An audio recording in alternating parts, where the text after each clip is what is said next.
Les quería agradecer por quedarse hasta el final de la jornada de este último día de Congreso. De hecho, cuesta todavía asimilar que logramos, mira, ¿dónde está la Daniela? No sé, y Pablo, y la Caro, y mucha gente, sacar este Congreso adelante y que haya tenido también tan buena convocatoria y que por primera vez nos hayamos reunido quienes trabajamos en Salares en Chile. Eso también es un gran hito y un gran momento y creo que muchos de ustedes nunca se habían visto, no se conocían y ahora compartiendo, ¿cierto?, los pósters o viendo las presentaciones, más o menos sabemos ya qué se está haciendo en Chile respecto a Salares, qué áreas faltan, quizás no sintieron que era su congreso, pero la idea es seguir creciendo, ojalá tengamos si ganamos el proyecto, un segundo congreso y que también todos puedan participar. Sin embargo, esto es una gran oportunidad también para establecer redes de colaboración entre todos nosotros. Así que ha sido realmente un agrado y un gusto que hayan participado y que también el Congreso haya sido aquí en Calama, que marca también otro precedente de que sí es posible realizar ese tipo de eventos, no necesariamente en las capitales regionales. Bueno, yo hoy voy a darles una charla relativamente corta porque dividí mi tiempo en el documental que ya se mencionó. Y voy a hablar principalmente de aprendizajes que hemos tenido sobre los salares, pero también de un caso en particular, no me voy en detalle, pero cómo también nosotros nos podemos vincular a distintas problemáticas que está teniendo actualmente la sociedad respecto a estos temas. Bueno, como se ha mencionado mucho, ¿cierto? En Chile se han descrito, depende de la definición del organismo, pero sobre 60 salares, los cuales están distribuidos, ¿cierto?, en las 4 primeras regiones del país. Y nosotros estamos, ¿cierto?, llevando a cabo este proyecto llamado Salares Laboratorios Naturales, que lo que busca es destacar a los salares como lugares únicos y también importantes para la investigación científica. El año 93 se realizó en Arica un simposio internacional sobre estudios altiplánicos. Y es quizá uno de los pocos trabajos que existen donde hay mucha información, también de un carácter interdisciplinar, sobre distintas temáticas del altiplano. Hay estudios de fisiología, así como de flora y fauna, de clima, de geología. Así que también está descargable en la página de la Universidad de Chile y fue publicado el año 97. Y es muy importante porque acá hay trabajos de temas que uno pensaba que nunca se habían hecho. Y entre ellos está la microbiología. Bueno, las investigaciones que se conocen de estudios microbianos acá en la zona norte del país datan más o menos de los años 60, que fue por un programa de la NASA en el contexto de la astrobiología, pero fue en el desierto absoluto. En cambio aquí en este volumen se detallan datos de los años 80 con énfasis en temas sanitarios. Se hizo un estudio muy amplio también casi 60 cuencas para ver el estado microbiológico de las aguas por si la gente la podía beber o no. Tenía fines sanitarios. Y eso lo hizo la profesora Gabriela Castillo, con quien también tuve el gusto y honor de trabajar y que haya sido mi profesora. Y ahí se da cuenta del uso también del agua que había en esa época, sobre todo con temas de contaminación, por ejemplo, fecal, entre otras. Además, en la misma época hay un trabajo pionero del doctor Victoriano Campos de Valparaíso, quien trabaja en el Salar de Atacama y hace también los primeros cultivos de microorganismos halófilos de este salar. O sea, hace bastante tiempo se viene trabajando en esto, pero hay claramente un salto enorme entre lo que son los años 90 a la década del 2010, digamos 2005 por ahí, donde se empiezan a desarrollar, como ustedes saben, las técnicas de biología molecular, de secuenciación y desde el 2015 en adelante secuenciación masiva, ¿cierto? Que es lo que estamos ya todos en eso. Y eso ha contribuido enormemente al conocimiento de la microbiología de ecosistemas altoandinos. Este es el trabajo que les menciono, caracterización de la calidad sanitaria de aguas de bofedales y vegas del área andina chilena. Y acá se muestra, solamente para que vean una idea, en C es la contaminación fecal de las aguas. Entonces también fue un dato importante para que la gente pudiese saber qué agua podía consumir o no. Y fecal no solamente por las personas, por los animales. Recordemos que hay mucha ganadería en estas zonas también.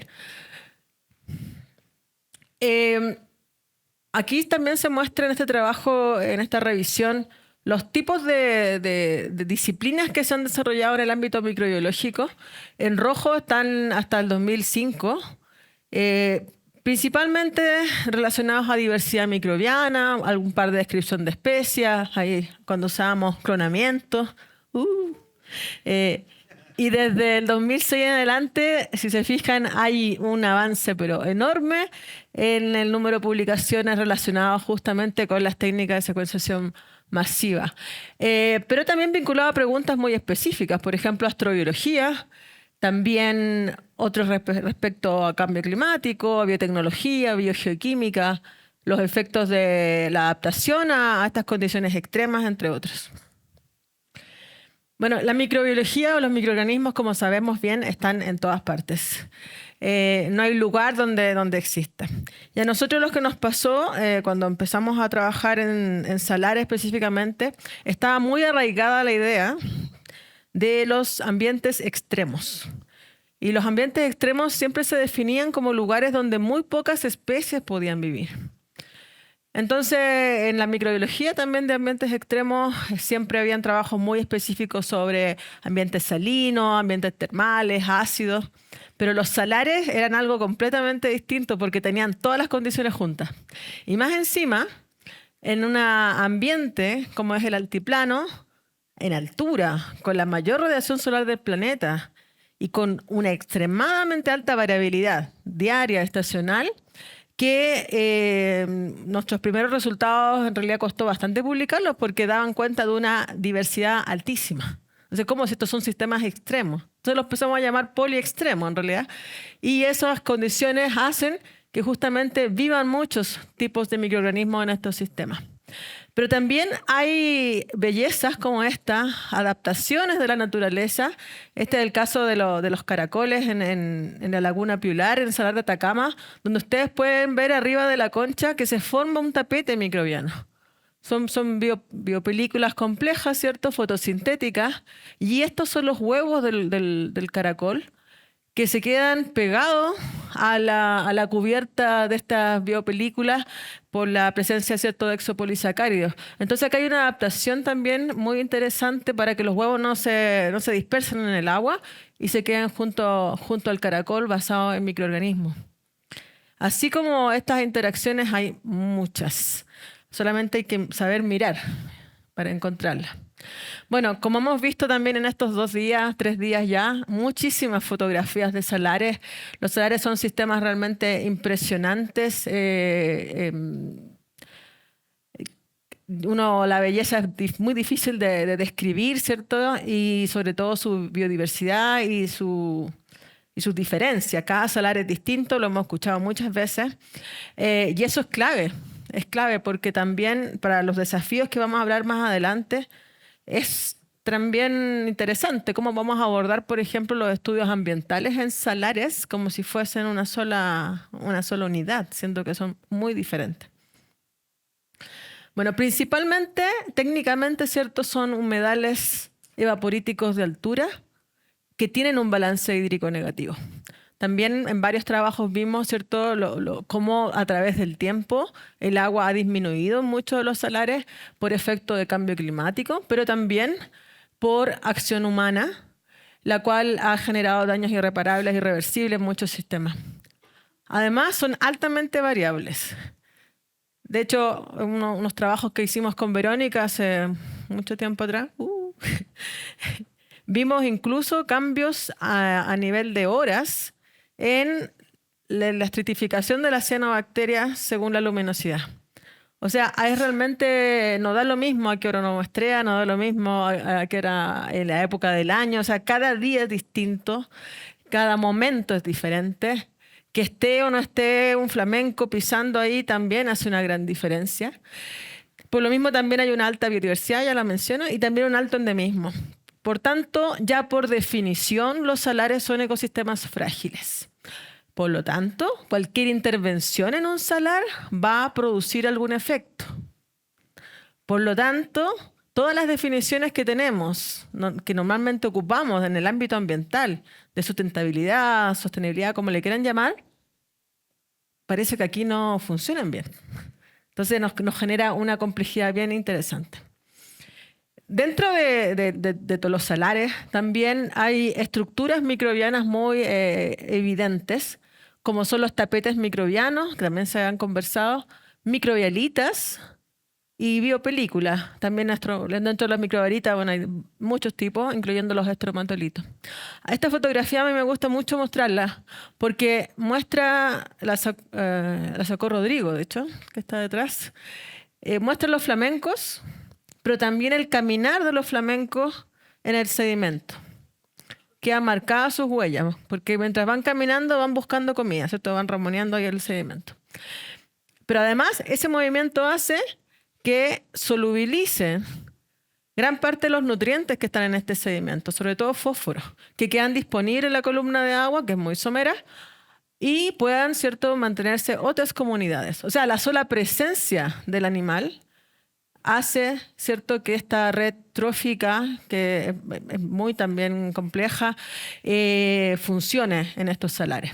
Por eso no da lo mismo tampoco que han habido varios trabajos que han mencionado, ¿cierto?, que hay lugares donde los flamencos ya no están llegando o ya no están nidificando.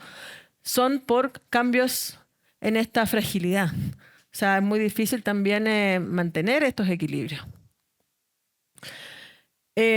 También en los salares, quizá uno de los mejores lugares donde uno puede explicar la relación que siempre desde el punto de vista jurídico dicen biótico-abiótico. Yo creo que a esta altura esos límites ya se desdibujan, ¿cierto? En qué momento algo es eso no vivo, es muy difícil. Porque las mismas bacterias que están en estos sistemas producen, por ejemplo, carbonato de calcio, generando, ¿cierto?, estas rocas vivas, como hablaron recién. Y también hay flujos de salmuera desde el fondo de los salares. También hay mineralización dentro de las mismas aguas que producen a su vez, las bacterias fotosintéticas, compuestos para que otros organismos puedan vivir como los invertebrados y finalmente, ¿cierto?, los consumidores mayores como los flamencos y otros puedan alimentarse y mantener el sistema. O sea, son sistemas que están muy relacionados con la mineralogía, con el sedimento y con todos los componentes minerales. O sea, es muy difícil separar ese vínculo. Por eso también explica que exista tan alta biodiversidad. Este es solamente un ejemplo de una muestra como esta, de un sedimento del salar del Laco. Ahí no sé si se alcanza a ver un color más verdoso, y son cianobacterias, ¿cierto? Y acá al fondo algo más gris. Bueno, este es el típico gráfico de abundancia relativa de taxa, donde claramente hay algunos grupos que son dominantes frente a una gran cola que son los raros. De nuevo hablamos de los raros. Y sabemos ahora también que los raros tienen funciones muy interesantes e importantes y son muy difíciles de estudiar además. Y en un sistema muy cercano a ese salar, la laguna Tuyacto, en un sitio termal de la laguna, encontramos una diversidad muy diferente. Por ejemplo, acá hay gran parte de un grupo que se llama Chloroflexi, que es típico de ambientes termales. Entonces, la microbiología, solamente a veces mirando los datos, nosotros podríamos incluso predecir el tipo de ambiente de dónde vienen. O sea, está siendo ahora con tanta cantidad de datos e información una herramienta muy importante para evaluar estados ecológicos en distintos ambientes. Y aquí también la biosfera rara es bastante larga. Entonces, los salares, finalmente tenemos muchas visiones de salares. Nosotros partimos este proyecto Nuevo Laboratorios Naturales Salares haciéndole una pregunta a todas las personas en los talleres. ¿Qué es un salar? Y nos decían muchos tipos de respuestas. Para algunos, una fuente de minerales. O sea, son máquinas en el salar de Acotán. Para otros, fuente de agua para la minería. Este es la tragedia del salar de Punta Negra. Para nosotras, bueno, fuente de biodiversidad microbiana, de tapetes microbianos hermosos como este. Y para el mundo andino, su lugar de vida, de desarrollo, ¿cierto? Como lo vimos el primer día desde hace miles de años. Los microorganismos en el último tiempo han cobrado bastante relevancia justamente por este conocimiento en temas de protección ambiental y en ese sentido Chile ha sido bastante pionero. De hecho, este caso es muy emblemático, que fue la declaración de Santuario de la Naturaleza de la Laguna Tevenquiche en el Salar de Atacama, cuyos elementos de protección o cuyos elementos de conservación son justamente, como dice acá, los ecosistemas microbianos extremófilos. Biofilms, tapetes, fitomicrobialitos y evaporitas. Es la primera vez que en Chile se protege ambientalmente un ecosistema por sus microorganismos. Y esto marca un precedente, porque todos los salares en Chile, o los que conocemos, tienen estos ecosistemas. Por lo tanto, todos deberían ser al menos santuario de la naturaleza. O sea, ningún salar es menor al otro en temas de conservación o de valor ecológico, como a veces uno escucha. Lamentablemente también los salares tienen una historia muy trágica. El norte de Chile en realidad tiene una historia muy trágica ambiental. Y hay varios casos, solo nombro algunos acá, que han sido salares impactados por la actividad minera, con procesos de por medio también judiciales. Hay algunos bien dramáticos, como Punta Negra, que quizá una de las tragedias más grandes que ha habido ambientales en la región. Lagunillas también. Y el uso, cierto, que ya también se ha mencionado, lo mencionó Ingrid, ¿no? De salares como tranques de relave, como el salar de Talabre y el salar de Hamburgo. Y esta es una visión que se está haciendo cada vez más común. Ir a un salar y ver estas tuberías donde se está trasladando las salmueras o el agua. Lo que ocurre cuando se afecta a un salar, además de esta pérdida que social, patrimonial, histórica, natural, de especies, también ocurre la extinción de hábitats microbianos. O sea, la base de las tramas tróficas. Si no existe esa base, que es justamente esta relación mineral-bacteria, mineral-microorganismo, es imposible sostener ciertas tramas tróficas más complejas. El salar de Punta Negra está lleno todavía de estas estructuras que son los pozos de bombeo, donde se bombeaba agua día y noche por más de 25 años para la minera escondida. Ahí están las tuberías. Esta era una laguna y todavía sobreviven ahí algunas plantas. Entonces, y queda como un monumento, no sé, un legado ahí del antropoceno o del extractivismo que aún uno no lo puede ver. O sea, no lo han sacado ni siquiera lo han sacado las bombas. No sé si ahora lo hayan hecho. Pero esta es una historia también antigua, o sea, los salares son explotados, también se mencionó desde hace mucho tiempo. Este es el caso de los nitratos, del salitre. Y es muy también interesante pensar, esta es una investigación que hicimos muy al comienzo también de nuestro trabajo, fue investigar las tortas de ripio salitreras que quedan en La Pampa, donde pudimos reconstruir una parte del ciclo del nitrógeno. O sea, gracias a los nitratos que hay una alta concentración, también hay bacterias que están, nosotros encontramos bacterias denitrificantes que están presentes. Entonces, no es raro pensar que cuando los clippers, ¿cierto?, se llevaban los sacos y sacos de nitratos de Chile a todo el mundo, también se llevaban junto a este polvo blanco toda su microbiología. Y como eran bacterias del nitrógeno, probablemente el rol fertilizante no solamente era el mineral, sino que también era la vida. Entonces, la vida de Atacama, la vida de los salares, está distribuida en todo el mundo de alguna manera. Y aquí es como se ven unas primeras fotos aéreas. Este es el salar de Bellavista, un salar fósil. Y acá, ¿cierto?, se pueden observar las oficinas salitreras que estaban justo en las orillas, donde se procesaban los nitratos.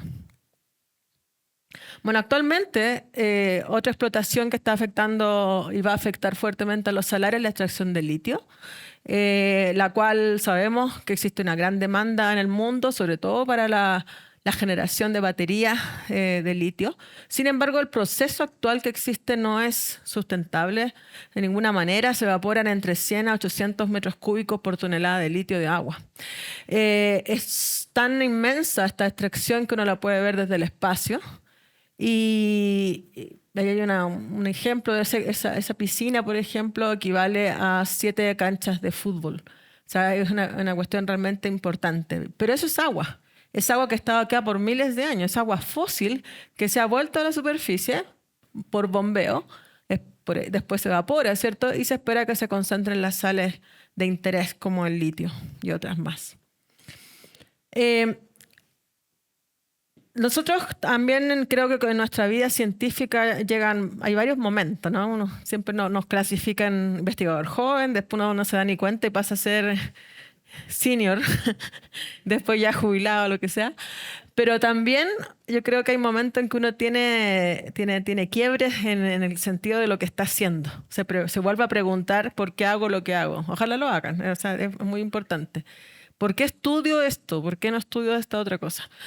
Y para ello también es muy importante establecer vínculos interdisciplinarios. O sea, muy importante, y este congreso es un congreso interdisciplinario, si se han dado cuenta, vemos de todas las disciplinas acá y también de pueblos originarios. Así que esos diálogos, que son además interculturales muchas veces, nos permiten ampliar nuestras capacidades tanto de preguntas como de explicaciones.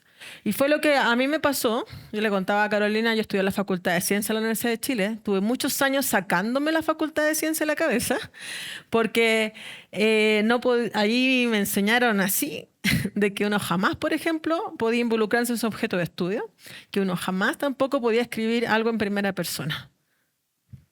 Pero a mí me gusta mucho escribir. Tengo una familia de escritores y siempre fue como una contradicción, como que estaba traicionando a la ciencia.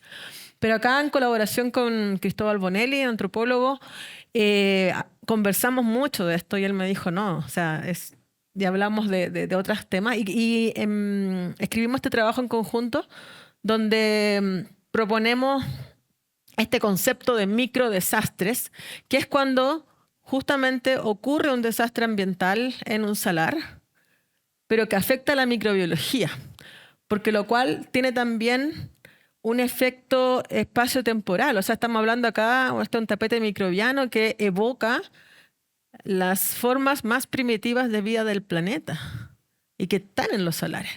O sea, cuando desaparece un ecosistema como este, también desaparece una historia evolutiva. Desaparece no solo su biodiversidad, y también el ámbito de los afectos.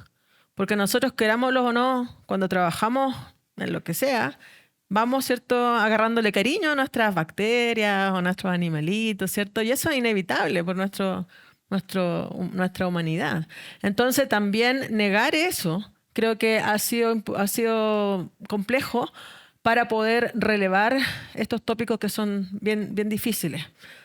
O sea, mencionar ya hace bastante tiempo que en el desierto de Atacama, considerado el desierto más árido del mundo, está lleno de vida, también parece ser una contradicción, porque la palabra desierto ya le queda mal al desierto de Atacama. Entonces, y después convencer a las autoridades que hay que proteger el desierto y que un lugar donde se quiera hacer una mina en realidad hay que cuidarlo, ha sido también más difícil aún. Bueno, acá escuchamos también a Osvaldo referirse al rol del Consejo de Defensa del Estado. Yo tampoco voy a hablar mucho del proceso para que no se asuste, pero efectivamente, el año pasado se presentó una demanda por daño ambiental al Salar de Surire, que también lo hemos escuchado bastante, que es el principal sitio de nidificación de flamencos en Chile. Y ahí surge también, bueno, esto es parte también de nuestra colaboración con el grupo acá de Isidro y de Constanza, ¿cierto? Donde pudimos ver los cambios de la evolución de los cuerpos de aguas del Salar de Surire en el tiempo. Así se ven por los colores, ¿cierto? Cuando están más celestes, esos espacios ya no están con agua, solamente los más azules están con agua actualmente. Y todo lo amarillo que ven ustedes son las lagunas artificiales que provocó una empresa minera. Porque esta empresa lo que hace es extracción de boro, entonces sacaba la superficie del salar Y claro, ya no era un salar plano, sino que habían deformaciones. Y como este es un salar de altura, muy al norte, llueve, entonces hay agua. Y también a veces, porque esto es con maquinaria, las maquinarias llegaban incluso a la capa freática, también generando estas aguas. Entonces aquí en esta demanda nosotros quisimos colaborar y aportar en cómo el conocimiento científico puede ayudar a resolver desafíos medioambientales y a la vez judiciales. También nos preguntamos, ¿cierto?, ¿cuál es el rol de la comunidad científica frente a temáticas complejas que afectan al país? ¿Cómo nosotros podemos contribuir? Siempre somos observadores. Uy, qué terrible lo que está pasando no sé dónde, pero ¿cómo podemos realmente involucrarnos? Por ejemplo, hace muy poco se abrió una convocatoria para personas, para científicas y científicos que quieran colaborar en el Plan Nacional de Búsqueda de Detenidos Desaparecidos. ¿Alguien de acá se inscribió? Porque probablemente creemos que nos encontramos muy lejos de esas disciplinas, pero no. Porque extraer ADN ambiental también sirve para la búsqueda de detenidos desaparecidos. Entonces, yo creo que también no nos podemos desconectar de lo que pasa y las complejidades que ocurren no solo en nuestro país, sino que en el mundo. Entonces, ¿cómo superamos estas asimetrías y vacíos de investigación? Bueno, el caso de Surire, esta es una fotografía que también muestra que estas lagunas artificiales, cuando llueve en el salar, se empiezan a mezclar. Entonces, acá también hay un efecto a nivel de las aguas y también de las lagunas naturales donde nidifican los flamencos. Bueno, la hipótesis que nosotros quisimos probar era ver las diferencias que existían entre las lagunas artificiales, que es, por ejemplo, la 1 y la 4, versus las naturales, donde están los flamencos. Y lo que hicimos fue hacer una serie de análisis físico-químicos y también análisis microbiológico. Principalmente las diferencias son, si se fijan, de conductividad bastante grandes entre las lagunas artificiales, que es mucho más alta que las naturales, y muy enriquecido, ¿cierto?, en sulfatos, cloruros, sodio, ¿no?, y otros elementos. Así lo pueden ver en un análisis de componentes principales. Claramente las artificiales son completamente distintas a las naturales. Y las hipótesis que habían en esta conversación era que estas lagunas en el tiempo iban a poder convertirse en naturales, porque en el fondo se iban a naturalizar y no iba a haber mayor problema. Pero analizando más en detalle las aguas, ¿cierto? Las comunidades fitoplanctónicas. Claramente hay una diversidad muy baja en las lagunas artificiales que en las naturales. Y también el salar tiene estructuras microbianas muy interesantes, son tapetes microbianos, como los que ustedes están viendo acá, con esta capa de color muy amarillo, que son sales precipitadas de arsénico. Mientras que arriba está la capa de bacterias típicas púrpuras del azufre, fotótrofa no oxigénica, y arriba la capa de cianobacterias.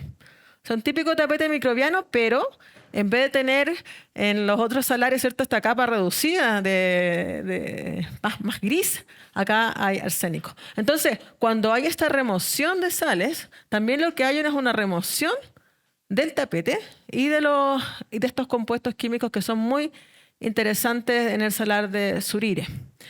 Bueno, no les voy a dar más detalles respecto a la importancia de los microorganismos, que ustedes lo tienen muy clara.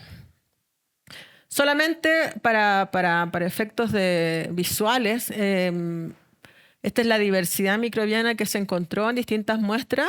El primer panel son las lagunas artificiales, el segundo son las naturales. Ya a simple vista uno puede ver la diferencia de diversidad, es mucho más baja en las artificiales. Y también cuando comparamos distintos compartimentos, por ejemplo el sedimento, la costra salina, el tapete, el agua, etc. Y acá claramente se ve la diferencia de riqueza de especies y de diversidad entre las lagunas artificiales y las naturales. O sea, hay una gran diferencia, casi no hay especies en esas lagunas.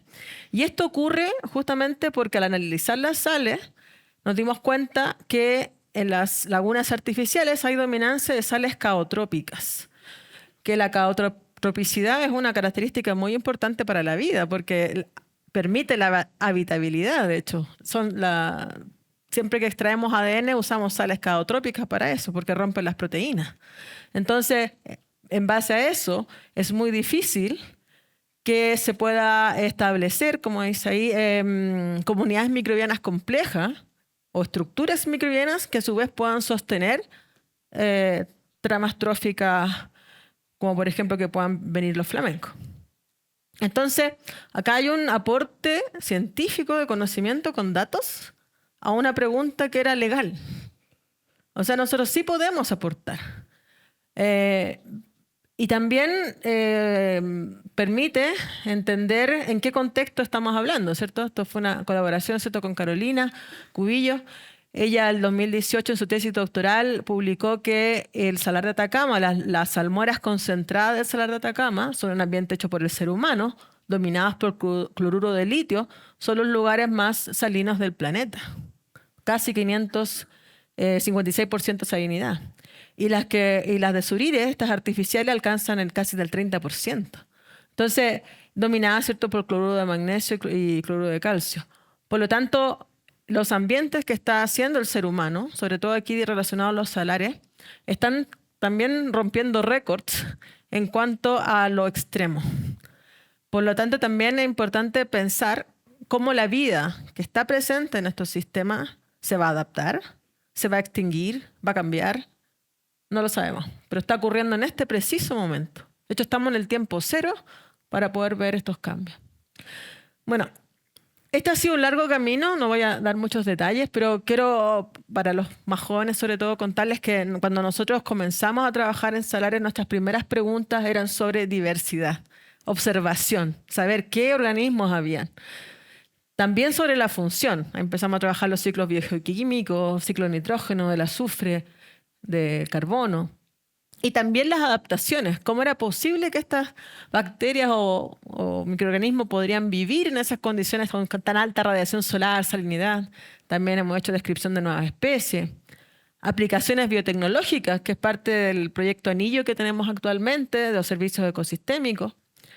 Pero también muy importante ha sido la formación de estudiantes, porque estos eran temas que había muy pocas personas que trabajaban en Chile en ecología microbiana a comienzos de la década del 2000, 2010. De hecho, siempre lo cuento, nosotros tenemos, ahora ya no funciona Fondesit como antes, pero en los grupos de estudios en Biología 1, donde está ecología, nos decían que no éramos ecólogas. Y en Biología 3, donde es microbiología, nos decíamos que no éramos microbiólogas, éramos ecólogas. Entonces, también ahí empiezan a ocurrir estos cruces, ciertos disciplinares, donde se encuentra. Así que es muy interesante también eso. Divulgación ha sido fundamental, el vínculo con las comunidades y también contribución a políticas públicas como la red de salares protegidos que ayer expuso Janina. Por supuesto, también el vínculo que ya lo mencioné, intertransdisciplinario, trabajando en temas como astrobiología, también conocimiento indígena, antropología. Y algo que me tocó hacer a mí personalmente, y no involucro al grupo, que es cuando tuvimos la oportunidad de cambiar la Constitución, también incorporar a los salares, ya Carlos Castro lo mencionó, ¿cierto?, que en nuestra Constitución los salares están considerados como minas. Entonces, en la visión ecológica, sobre todo de derechos de la naturaleza, queríamos que los salares salieran de esa lista porque esa era una forma política de también considerar a los salares como sistemas protegidos. Pero también nos ha tocado articular a distintos actores que están alrededor de los salares, también pensar en gobernanza, y eso es lo que hace este nuevo Laboratorio Natural Salares. O sea, hemos visto en el fondo una gran variedad de aristas y temas respecto a los salarios en estas últimas décadas. Pero hay muchas preguntas y desafíos.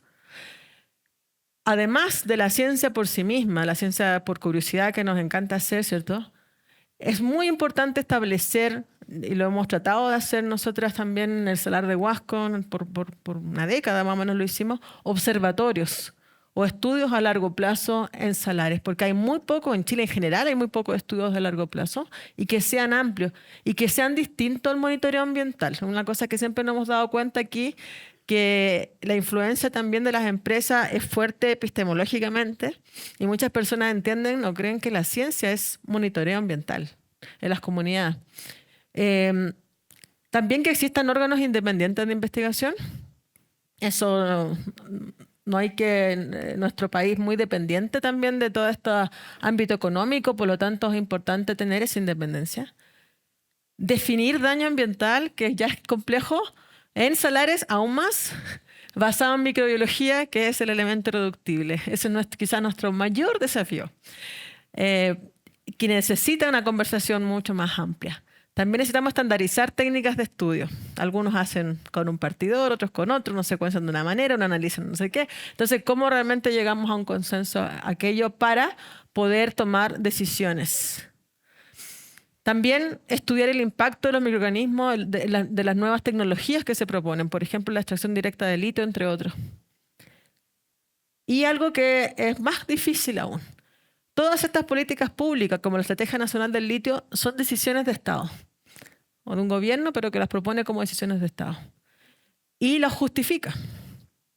Entonces, cuando se lanzó la Estrategia Nacional del Litio, yo pensaba, en mi inocencia, no sé, que lo que había que hacer ahí, ya, se iba a explotar el litio. Pero había que pedir perdón a las futuras generaciones. Había que pedir perdón por lo que como país íbamos a empezar a hacer. Por las razones que sean, bienestar económico, que en ese momento es necesario hacerlo, etc. Pero también considerando que lo que va a pasar es la destrucción de ecosistemas únicos. Porque nunca decimos las cosas con claridad, siempre hablamos con eufemismo.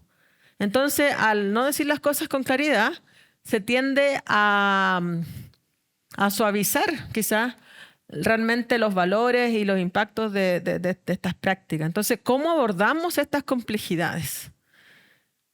Por supuesto que hay que actualizar normativas ambientales que incorporen microorganismos, porque actualmente no existen, y el concepto también de desnaturalización o artificialización del territorio. El hecho de que un salar sea intervenido y se le reinyecte salmuera o se le reinyecte agua es artificializarlo. Entonces, ¿cuál es el punto, cuál es el quiebre, el límite entre lo que es natural o ya la intervención humana? ¿Vamos a aceptar intervenir todos los sistemas? ¿La protección, hasta qué punto se protege?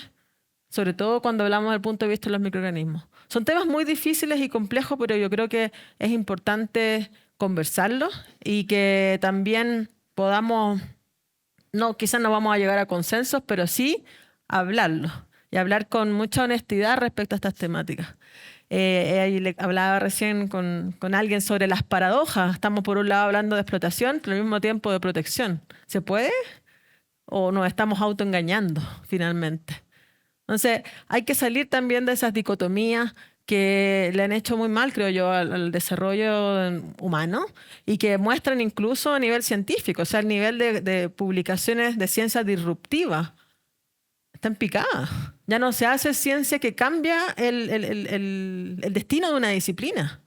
Se hace lo mismo. Se hacen las mismas preguntas.